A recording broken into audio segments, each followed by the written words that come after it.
Bismillahirrahmanirrahim. Assalamualaikum warahmatullahi wabarakatuh. Alhamdulillahi rabbil alamin. Nahmaduhu wa nasta'inuhu wa nastaghfiruhu wa nastahdihi wa na'udzu bihi min shururi anfusina wa sayyiati a'malina. Man yahdihillahu fala mudilla lahu wa man yudlil fala hadiya lahu. أشهد أن لا إله إلا الله وحده لا شريك له وأشهد أن محمدا عبده ورسوله لا نبي بعده اللهم صل وسلم على سيدنا محمد وعلى آله وصحبه وسلم تسليما كثيرا أما بعد. Para jamaah salat maghrib Masjid Sabilillah rahimakumullah. Alhamdulillahirabbil alamin, pada malam hari ini kita bisa melanjutkan thalabul ilmi kita, yaitu kita ngaji kitab karya Hadratus Syekh Kiai Haji Hasyim Asy'ari yang berjudul An-Nurul Mubin fi Mahabbati Sayyidil Mursalin. Mudah-mudahan apa yang kita laksanakan ini di masjid yang penuh barokah ini dengan niat iktikaf dan niat thalabul ilmi, mudah-mudahan ini semua senantiasa mendapatkan ridha Allah Subhanahu wa taala, dan mudah-mudahan kebaikan-kebaikan yang kita lakukan ini menjadi wasilah turunnya rahmat Allah, sehingga hidup kita, keluarga kita ini senantiasa dilimpahi keberkahan. Putra-putri kita ditakdir oleh Allah menjadi putra-putri yang salih salihah. Ala hadhihi niyyah wa ala kulli niyatin salihah wa ala ma nawainahu wa ala ma nawahu as-salafus salih. Thumma ila hadratin nabiyil mustafa Muhammadin sallallahu alaihi wasallam wa ila hadrati ikhwanihi minal anbiya'i wal mursalin was sahabati wat tabi'in wal ulama'il 'amilin wal musannifin wa a'immatil mujtahidin. ونخص خصوصا إلى مؤلف كتاب النور المبين في محبة سيد المرسلين حضرة الشيخ هاشم أشعري وإلى سلسلة مشايخنا في تعليمنا وتعلمنا ونفعنا بهم وبعلومهم في الدارين آمين. الفاتحة.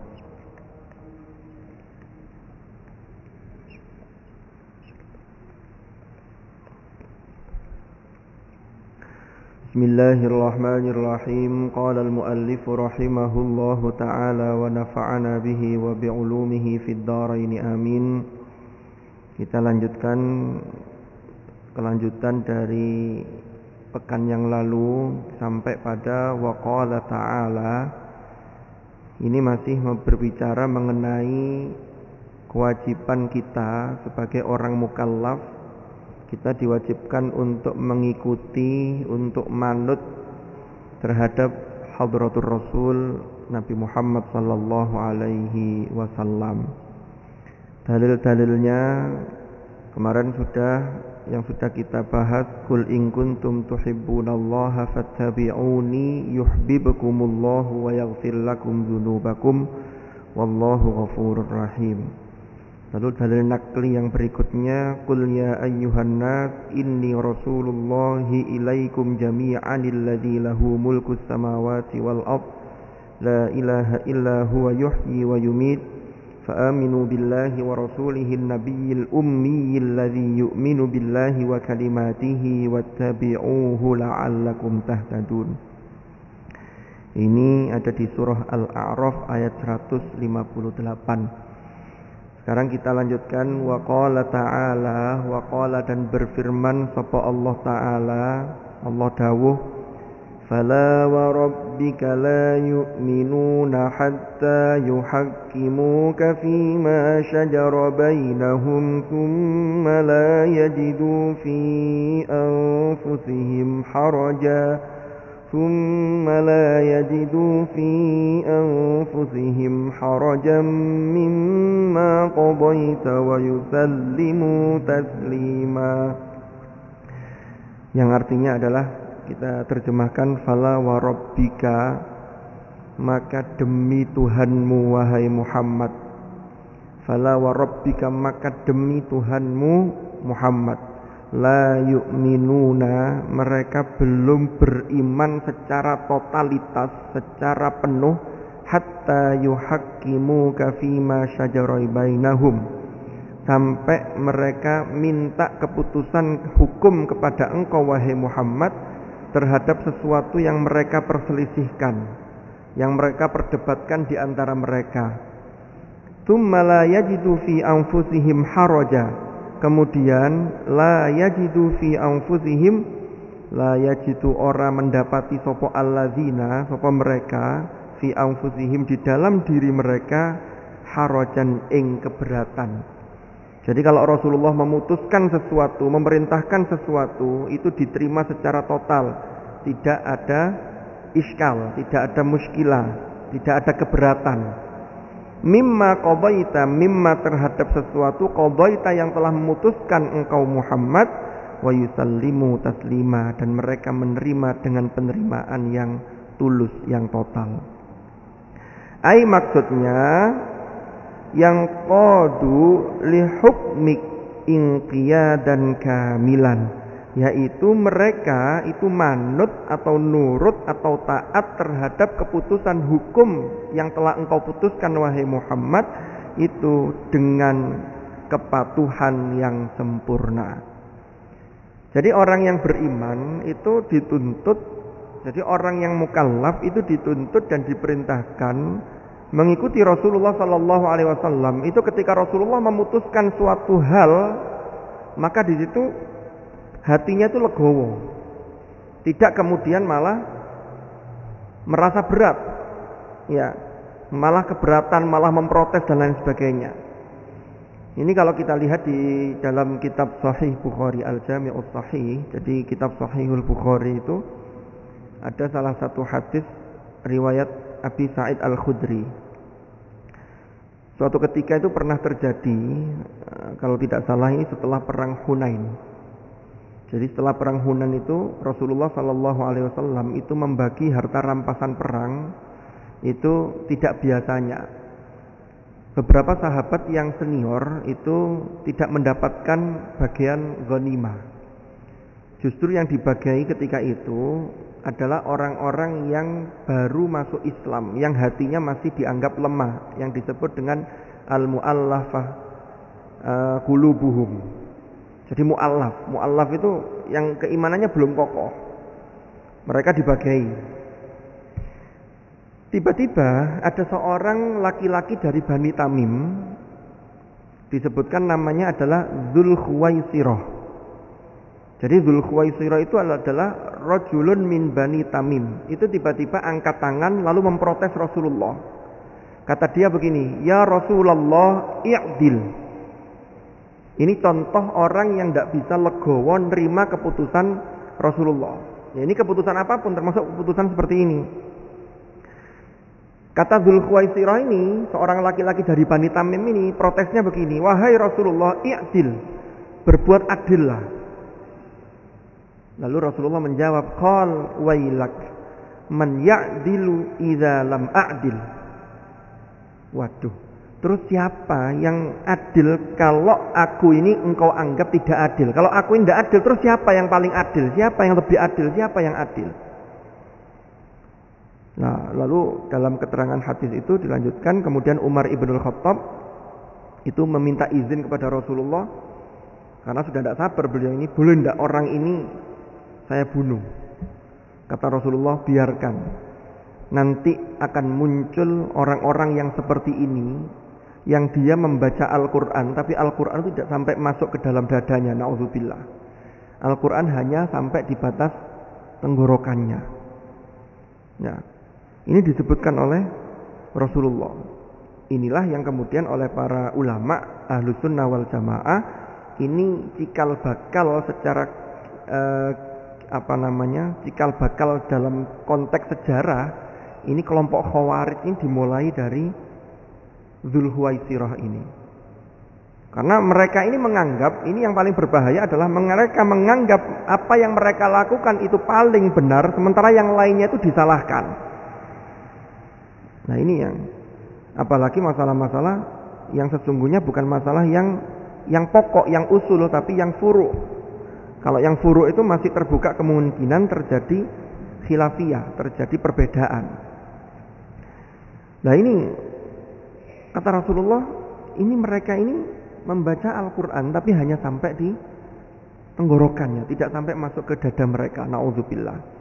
Maka terjadi, kita tidak heran kalau dalam sejarah kemudian kita membaca sejarah Sayyidina Ali karramallahu wajhah itu terbunuh, beliau dibunuh ketika salat subuh di bulan Ramadan. Ketika ngimami, tiba-tiba beliau dibunuh di situ.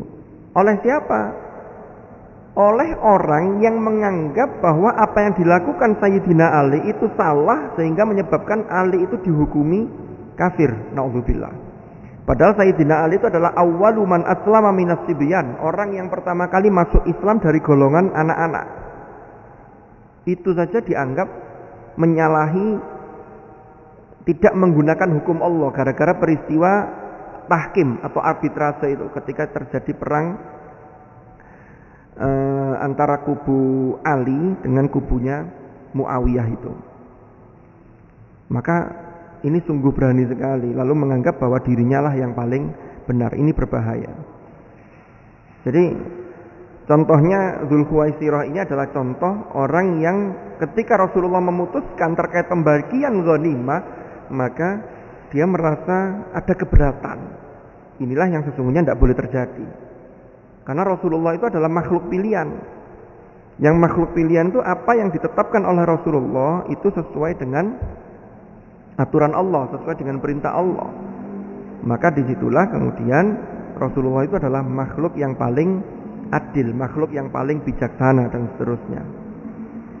Maka apa yang disampaikan Rasulullah, kita ini tidak boleh merasa protes atau apa. Kalau kita tidak mampu melakukannya itu berarti karena memang kemampuan kita belum sungguh-sungguh. Ya. Ini makna dari fala wa rabbika la yu'minuna hatta yuhaqqimuka fima shajara bainahum thumma la yajidu fi anfusihim harajan mimma qadaita wa yusallimu taslima. Artinya apa? Artinya nurut kepada beliau itu adalah dituntut inqiyah dan kamilan, yaitu kepatuhan yang total, ada totalitas kepatuhan. Wa qala ta'ala, wa qala dan berfirman sapa Allah Ta'ala. Lanjutannya, laqad kana lakum fi rasulillahi uswatun hasanatun liman kana yarjullaha wal yawmal akhir wa dzakarallaha katsiran.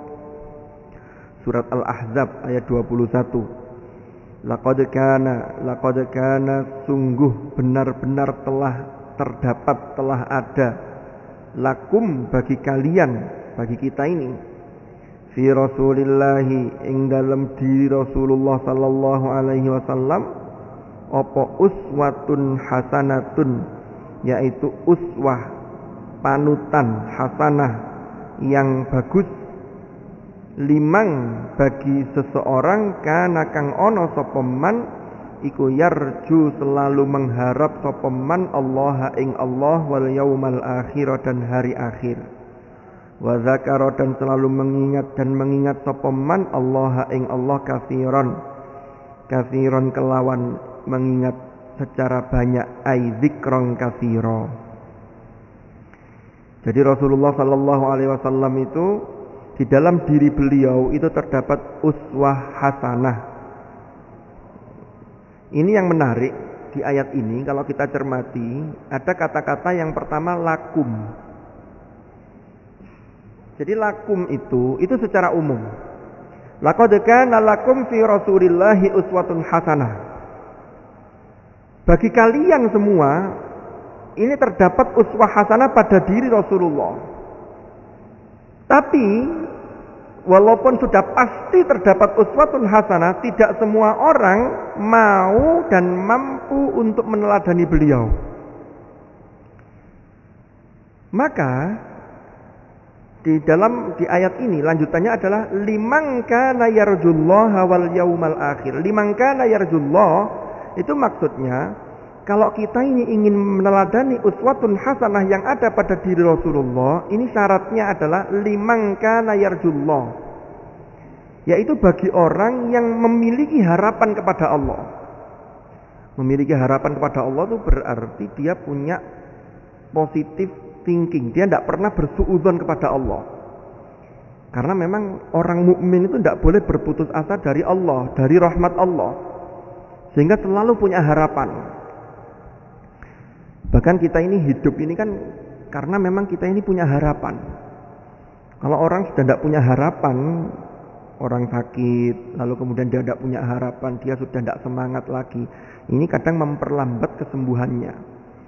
Jadi dari kondisi jiwa itu mempengaruhi sekali kepada kondisi fisik seseorang.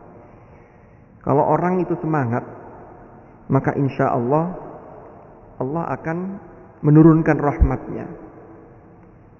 Kalau kita ambil contoh di negara kita, bangsa kita ini dijajah oleh Belanda, itu kan cukup lama sekali. Ketika itu yang ditanamkan oleh ulama-ulama kita kepada bangsa Indonesia, kepada umat Islam di Indonesia, kepada umat di Indonesia, itu adalah punya keyakinan, punya harapan akan turunnya rahmat Allah. Kalau hitung-hitungan kalkulasi ya, persenjataan penjajah yang begitu lengkap, mereka sudah punya meriam, sudah punya tank, sudah punya senjata-senjata yang ampuh ketika itu. Bangsa Indonesia itu tidak punya. Bangsa Indonesia itu hanya punya modalnya itu bambu runcing. Lalu punya semangat, punya harapan besar kepada Allah. Bambu runcingnya itu oleh kiai-kiai kita itu diberi asma khusus, tapi punya harapan yang luar biasa, sehingga akhirnya Allah memberikan anugerah kemerdekaan itu. Makanya ulama-ulama kita termasuk pendiri bangsa ini sadar betul bahwa ini adalah anugerah Allah. Maka di pembukaan UUD 1945 itu dimulai dengan atas berkat rahmat Allah. Itu didahulukan itu, ya. Baru kemudian keinginan luhur. Jadi harapan yang luar biasa. Baru kemudian usaha-usaha. Yang usaha itu sesungguhnya kadang-kadang tidak nyambung, tidak masuk akal. Itu kalau dalam kacamata manusia yang tidak memiliki optimisme. Maka optimisme terhadap rahmat Allah itu harus selalu kita bangun. Jadi apapun kondisi kita hari ini, orang yang diuji mungkin asalnya dia mendapatkan fasilitas lalu diuji, dia terpuruk, ini harus bangkit. Atau dalam kondisi ujian yang lain, umpama ada orang yang melakukan dosa-dosa, yang tidak boleh itu kalau orang melakukan dosa, dia bangga dengan dosa yang dia lakukan, ini berbahaya. Ini tanda matinya hati seseorang. Tapi kalau dia punya rasa menyesal, lalu dia punya harapan kepada Allah, menyesal bukan untuk mengakhiri maksudnya, sudahlah hidup saya untuk apa? Selama Allah masih menganugerahkan kepada kita, ruh ada di dalam jasad kita, maka pintu taubat itu masih terbuka. Maka di surah Az-Zumar Allah menegaskan, memerintahkan kepada Rasulullah, "Qul," katakanlah wahai Muhammad, "Ya ibadiyalladzina asrafu ala anfusihim la taqnatu mir rahmatillah." Jangan kalian berputus asa dari rahmat Allah. Makanya kalau kita ini ingin meniru uswah yang ada pada diri Rasulullah, itu harus punya yarju rahmatullah itu yang kuat. Jangan sampai kita ini menyerah. Saya ini tidak pernah di pesantren, tidak pernah ngaji, gimana mau mengikuti Rasulullah? Ini namanya pesimis. Caranya yang pertama harus punya optimisme. Berarti liman kana yarjullah ay liman kana yarju rahmatullah. Kita yakin akan ditolong oleh Allah. Ya sedikit-sedikit, karena sesuatu itu memang butuh proses. Tapi harus kita mulai, karena 1000 langkah itu harus dimulai dari langkah pertama. Tidak hanya angan-angan dan rencana. Kalau hanya rencana, wis mulai besok aja. Besok tidak mulai, wis mulai besok aja. Ya tidak mulai-mulai nanti. Maka untuk menuju, kita bisa meniru, mengikuti Rasulullah, ada uswah hasanah ada dalam diri Rasulullah, maka harus dimulai dari hal-hal yang kecil. Kita tidak bisa mulai dari hal yang besar langsung, mesti harus dari hal yang kecil. Walaupun 100% seperti Rasulullah, boleh jadi ya memang nggak bisa. Karena Rasulullah itu adalah sama seperti manusia seperti kita, tapi bukan manusia biasa. Tetapi Rasulullah tegaskan di akhir surah Al-Kahfi itu diperintah oleh Allah Rasulullah untuk menyatakan kul innama ana basyarum mislukum. Kul, katakanlah wahai Muhammad, innama ana basyarum mislukum, sesungguhnya aku ini adalah basyar. Basyar itu adalah manusia seperti kalian. Tapi bedanya yuha ilayya, diwahyukan kepadaku, aku mendapatkan wahyu, yuha ilayya annama ilahukum ilahu wahid, bahwasanya Tuhan kalian adalah Tuhan yang esa. Lalu lanjutannya, faman kana yarju liqa'a rabbih falyamal amalan shaliha. Caranya, barang siapa yang ingin bertemu dengan Allah, ingin mendapatkan rahmat Allah, caranya falyamal amalan shaliha. Yang pertama ini, maka hendaklah selalu melakukan amal-amal yang salih. Yang kedua, wala yusyrik biibadati rabbih ahada, dan tidak menyekutukan Allah. Kalau ini pondasi ketauhidan. Terus pokoknya amal baik lakukan, kecil-kecil. Kadang-kadang itu kan ada orang yang belum biasa melakukan amal soleh. Ketika melakukan lalu ada temannya yang komentar, dungaren sampean lah. Ini kadang-kadang menyurutkan hati orang yang sudah punya tekad ini. Kalau kita kembali pada liman kana yarjullah, maka tekad itu harus ditumbuhkan lagi. Terserah orang mau ngomong apa, yang penting saya ingin baik. Nah, itu dimulainya hal-hal yang kecil. Jadi kembali ke tadi basyar. Jadi basyar itu kan kalau kita lihat di dalam bahasa Arab itu, termasuk yang digunakan oleh Al-Quran, itu penggunaan manusia itu kadang disebut dengan insan, kadang disebut dengan basyar, kadang disebut dengan an-nas. Ya ayyuhan nas, qul a'udzu birabbin nas, itu menggunakan an-nas. Salah satu perbedaan dari penggunaan tiga kata ini, kalau disebutkan nas, itu biasanya disebut untuk menyebutkan suatu komunitas. Makanya di surat Al-Hujurat itu Allah menyatakan dalam firman-Nya, ya ayyuhan nas inna khalaqnakum min dzakari wa untha wa ja'alnakum syu'uban wa qabaila lita'arafu. Jadi kalau disebut an-nas itu kalau dalam bahasa sosiologi itu manusia itu adalah orang yang butuh dengan orang lain, tidak bisa hidup sendiri. Jadi mesti butuh. Sehebat-hebatnya orang, sekuat-kuatnya orang itu pasti butuh peran orang lain. Lalu kalau disebut basyar, basyar itu penekanannya lebih pada manusia dari sisi jasadiah, dari sisi fisiologis, fisik. Ada kebutuhan makan, minum, dan lain sebagainya. Ini berarti basyar. Maka ketika Rasulullah diperintahkan oleh Allah, qul innama ana basyarum mislukum, saya ini adalah basyar seperti kalian, maka basyar itu ya sama kebutuhannya dengan manusia, ya kebutuhan makan, minum. Tapi Rasulullah itu ya puasa, ya berbuka, asumu wa uftir, kan begitu. Wa atazawwajun nisa, ya menikah juga.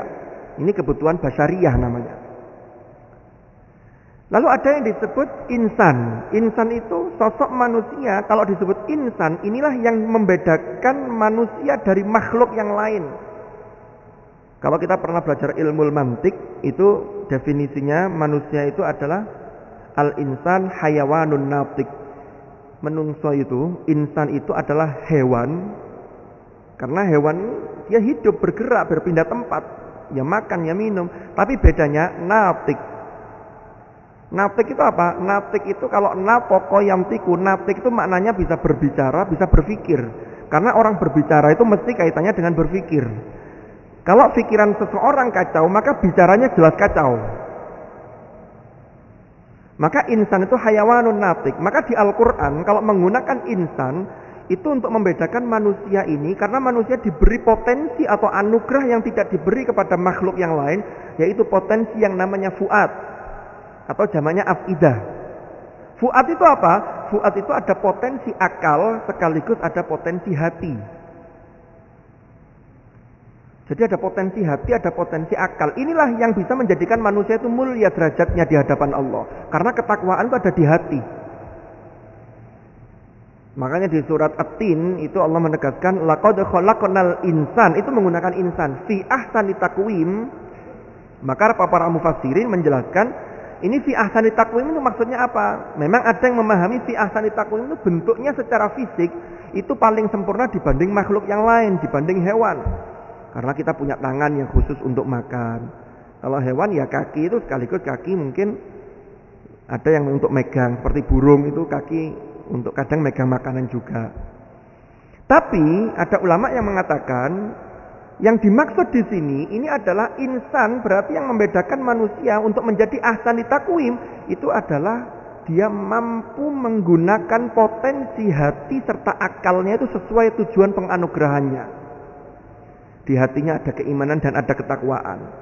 Di akalnya ya itu luar biasa, sehingga di sinilah menghasilkan pemikiran-pemikiran, ide-ide yang luar biasa. Maka inilah yang bisa menaikkan derajat seseorang itu. Nah, ini terkait dengan apa? Maka disinarilah dengan termasuk dengan ilmu. Maka pentingnya ilmu itu di sini. Pentingnya ngaji itu di sini. Jadi ketika seseorang dititipi oleh Allah amanah ilmu, maka disinilah ilmu itu diharapkan bisa menjadi sinar, karena ilmu itu nur. Nah, karena ilmu itu menyinari, maka jalan yang gelap itu tersinari oleh ilmu, sehingga harapannya semakin banyak ilmu seseorang, dia semakin pandai untuk memetik hikmah, sehingga disinilah rasa khosyah, rasa takut kepada Allah itu semakin kuat. Jadi runtutannya begitu. Nah, insan ini laqad khalaqnal insana fi ahsani taqwim tsumma radadnahu asfala safilin. Sebaliknya, kalau manusia gagal memfungsikan fuad, yaitu akal dan juga hati, gagal difungsikan dengan baik, maka radadnahu asfala safilin. Kami turunkan, kami rendahkan serendah-rendahnya asfala safilin.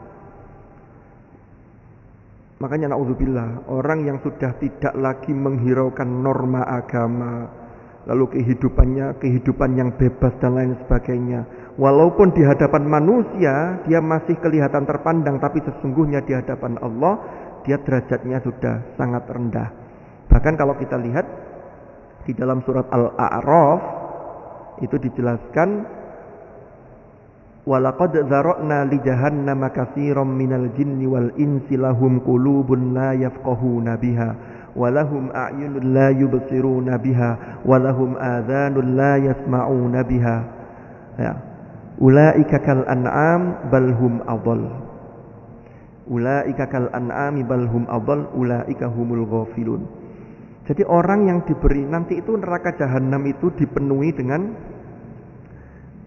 kelompok jin dan manusia yang mereka lahum qulubun la yafqahuna biha, sudah diberi anugerah kulub, hati, tetapi tidak mampu memfungsikan anugerah itu dengan baik, sehingga tidak punya rasa belas kasihan kepada sesama makhluk, tidak lagi punya rasa empati, tidak lagi mentaati norma agama, norma masyarakat, sesuatu yang ma'ruf, nilai-nilai yang ma'ruf sudah dilanggar semua sudah. Kenapa? Mereka dinasihati tidak bisa. Kenapa? Karena mereka punya pendengaran, tapi mereka tidak mampu memfungsikan pendengaran itu dengan baik. Jadi hanya lewat, sudah tidak digubris. Mereka punya pandangan, bisa melihat, tapi mereka tidak mau untuk melihat hal-hal yang baik, sehingga tidak memberi pengaruh baik kepada dirinya. Maka disebutkan penutup ayat itu ulaika kal an'am, mereka itu seperti, mohon maaf, seperti binatang ternak. Bal hum adall, bahkan mereka itu lebih sesat dibanding al-an'am. Ulaika humul ghafilun, mereka itu adalah orang-orang yang lalai. Nah, ini kalau kita pahami, berarti kelalaian itu ya karena tidak mengingat Allah. Lalu kelalaian karena tidak mengingat Allah itu menyebabkan perilaku mereka itu jauh dari tuntunan Allah, sehingga mereka tidak mampu memfungsikan tadi itu lahum qulubun la yafqahuna biha. Nah, maka kembali ke insan tadi. Jadi kalau disebutkan dengan kata-kata insan, inilah yang membuat seseorang ini, manusia itu berbeda dengan makhluk yang lain. Maka dalam konteks surat At-Tin, Al-Insan itu, laqad khalaqnal insan, ada yang menarik juga di ayat ini. Allah menggunakan firman-Nya dengan dhamir mutakallim ma'al ghair. Laqad khalaqna, bukan khalaqtu. Para ulama memahami ketika Allah berfirman menggunakan nahnu, maka di situ ada keterlibatan pihak lain. Sehingga ketika manusia itu ahsani takwim dan manusia itu radatnahu asfala safilin, ada unsur kesalahan pribadi yang dilakukan oleh orang itu sehingga dia turun derajatnya. Nauzubillah. Jadi tidak semata-mata keputusan Allah, karena manusia itu sudah diberi akal sama sudah diberi anugerah yang namanya hati, ada potensi hati sehingga bisa menimbang. Disinilah manusia bisa dimintai pertanggungjawaban. Itulah akidah Ahlus Sunnah wal Jamaah kan begitu. Jadi tidak fatalistik, tidak jabariyah. Yang jabariyah itu apapun sudah kehendak Allah. Jadi mau melakukan keburukan, wah ini sudah kehendak Allah. Ini tidak bisa begitu karena manusia itu sudah diberi potensi yang namanya tadi itu. Di surah Al-Isra jelas dikatakan innas sam'a wal basara wal fuad kullu ulaika kana anhu mas'ula. Sesungguhnya pendengaran, penglihatan dan juga fuad itu semuanya nanti akan dimintai pertanggungjawaban oleh Allah Subhanahu wa taala. Jadi yang pertama kata kuncinya kembali ke ayat tadi, laqad kana lakum fi rasulillahi uswatun hasanah.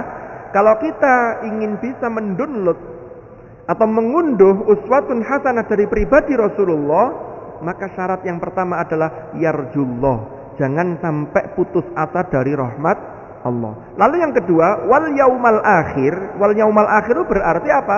Kebaikan di hari akhir. Karena orang ini kalau tidak percaya hari akhir, maka dia hidup di dunia seenaknya. Umpama ada orang ditanya, kamu nanti setelah mati kemana? Mati ya sudah selesai, kehidupan selesai. Maka orang yang begitu itulah yang melakukan pendustaan terhadap hari akhir. Ara'aital ladzi yukadzibu biddin. Biddin itu, tahukah kamu Muhammad, terhadap orang yang mendustakan agama. Ad-din itu maknanya bisa agama, bisa hari akhir. Kenapa? Karena di dalam ajaran agama ada kepercayaan terhadap hari akhir. Orang yang mau melakukan sesuatu di dunia, bahkan kelihatannya hartanya berkurang, umpama dia mensedekahkan sekian hartanya, kelihatannya berkurang karena dia yakin di hari akhir Allah akan membalas sekian kali lipat dari apa yang dia lakukan. Kalau tidak punya keyakinan itu, dia cuek. Sehingga yang terjadi apa? Fadzalikal ladzi yad'ul yatim. Mau anak yatim, mau butuh apa, enggak ngurus. Urip-urip sendiri. Saya nanti hidup-hidup saya sendiri. Wala yahuddu ala ta'amil miskin. Makanya orang yang percaya hari akhir itu dia selalu melakukan amal soleh, amal baik. Solehnya itu bukan hanya untuk dirinya, tapi juga ada kesalehan sosial yang ia munculkan. Kenapa? Karena dia percaya betul bahwa nanti ada pertanggungjawaban di hari akhir. Maka wal yaumal akhir. Jadi dua hal ini tidak boleh hilang. Kita punya optimisme bahwa rahmat Allah itu pasti akan turun. Yang kedua, kita punya keyakinan bahwa amal yang kita lakukan itu semuanya ada pertanggungjawaban. Kalau amal itu baik, maka dibalas nanti di akhirat. Ya tentunya dengan pahala, sawaba. Tapi kalau amal itu buruk, kita takut. Kenapa? Karena nanti di hari akhir ada pertanggungjawaban. Kalau amal itu buruk, ya, kemaksiatan dan lain sebagainya, pasti nanti dibalas. Ini mendapatkan dosa, yang dosa ini nanti akan ada balasannya ketika di akhirat. Sehingga ketika kita menyadari ini, maka disinilah seseorang ini insya Allah akan bisa mengambil uswatun hasanah dalam diri Rasulullah Sallallahu Alaihi Wasallam. Ayat ini sering kita baca, bahkan kita sering mendengar, apalagi kalau pas peringatan Maulidur Rasul. Pas peringatan Maulid itu mesti kita dengar. Cuman ini yang menarik ini kan ada laqad kana lakum, lalu ada lagi liman, ada lakum, ada liman. Makanya ini saya jelaskan lakum ini secara umum. Kalau liman ini kalau mau serius, ini caranya. Yarjullah wal yaumal akhir. Lalu yang ketiga yang tidak boleh lupa, wa dzakarallaha katsira, ai wa dzakarallaha dzikran katsira. Yaitu banyak mengingat Allah. Nah, mengingat Allah ini Para ulama, zikir itu zikir itu sesungguhnya itu adalah zikir itu ya dalam segala kondisi. Ya zikir hati, ya zikir al-jawarih, segala bentuk fisik kita ini. Lah untuk membantu agar hati itu ingat kepada Allah, maka disinilah butuh zikir yang namanya dengan lisan, az-zikr bil lisan. Kenapa? Karena jangan sampai kita ini gagal paham. Gagal paham tuh begini. Ketakwaan tuh hanya dikira ada di masjid. Kalau pas di masjid ingat Allah, ya Allah, ya Allah, lalu zikir. Ketika keluar masjid, begitu di kantornya masing-masing, ini sudah lupa sama Allah. Ini bukan begitu maksudnya. Zakarallaha katsira, itu dimanapun dia selalu ingat Allah. Contoh, saya mau berangkat dari ayat di dalam surah Ar-Ra'd itu, ala bidzikrillah alladzina amanu wa tatma'innu qulubuhum bidzikrillah, ala bidzikrillah tatma'innul qulub. Alladzina amanu, yaitu orang-orang yang beriman, wa tatma'innu qulubuhum, dan hati mereka itu tenang bidzikrillah, dengan mengingat Allah. Ala bidzikrillah tatma'innul qulub. Ingatlah dengan mengingat Allah, itu bisa membuat hati menjadi tenang. Di masjid pasti, karena masjid memang tempat zikir. Tapi ketika pulang dari masjid, keluar dari masjid, kalau zikir yang di dalam masjid tidak ada asarnya, naudzubillah, itu pulang dari masjid, keluar masjid yang dipilih bukan sandalnya yang sandal jepit, tapi milih yang paling bagus. Ini sudah berarti dia di luar masjid sudah tidak zikir lagi. Umpama pedagang, kalau pedagang di pasar, kalau dia tetap zikir kepada Allah di pasar, mohon maaf, umpama jual peracangan, nimbang sesuatu, maka nimbang itu tidak mungkin dikurangi timbangan itu ukurannya. Kenapa? Karena dia ingat Allah. Kalau itu yang dilakukan, hati tenang, tidak bakal takut ketahuan sama pembeli. Contoh lain, pemborong atau kontraktor bangun jalan, proyeknya sekian miliar, sekian, dengan ukurannya sekian-sekian, lalu dibangun. Kalau dia ingat Allah, maka ini akan sesuai. Ketika ada BPK yang memeriksa atau ada inspektorat yang memeriksa, maka dia tidak punya rasa was-was, dia tidak takut, karena dia memang jujur, dia sudah selalu zikir kepada Allah. Karyawan disiplin, mengerjakan kerjaan dengan sungguh-sungguh, dengan benar. Maka ketika mengerjakan dengan sungguh-sungguh, itu sesungguhnya adalah implementasi dari mengingat Allah. Karena dia ketika diperiksa oleh atasan, ini sudah sesuai. Dan seterusnya. Jadi mengingat Allah dalam segala situasi dan kondisi, ini termasuk salah satu syarat, salah satu cara agar kita bisa meneladani Rasulullah, yang dalam diri Rasulullah itu terdapat uswatun hasanah. Jadi ada 3 ini. Kita angan-angan sendirilah sesuai dengan kondisi kita masing-masing. Liman kana yarjullah. Ya, kalau sedang diuji oleh Allah, lah ujian itu macam-macam bentuknya. Ada yang diuji dengan kekurangan, walanabluwannakum bisyai'im minal khauf wal ju' wa naqsim minal amwal wal anfusi was samarat. Ada yang diuji dengan kelebihan. Jadi kelebihan yang dimiliki seseorang, termasuk berlimpahnya fasilitas dan juga harta, itu sesungguhnya juga ujian.